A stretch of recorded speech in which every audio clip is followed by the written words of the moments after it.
Нема инсулин во некои аптеки. Утринава на пациентки кои отишле да си го подигнат инсулинот им било кажано дека нема 4 вида најчесто потребуван инсулин и дека сите доаѓаат со паралелниот увоз. Откако почнаа инсулините да ги увезуваат неколку домашни веледрогерии преку паралелен увоз, а лекот не доаѓа директно од производителите, дијабетичарите се сомневаат и во нивната исправност.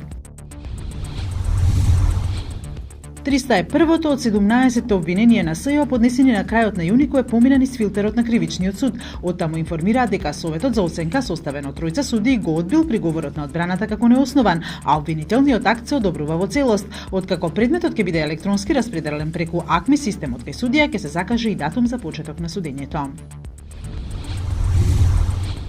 Лидерот на Сојузот на ромите Амди Бајрам го обвини СДСМ, пратеникот Курто Дудуш и Неждет Мустафа дека се нарачатели на нападот на неговиот син Елвис Бајрам, градоначалникот на Шуто Оризари, кој вчера беше претепан. Нападот според Бајрам го извршила позната фамилија од Шутка, која честопати се служи со насилство.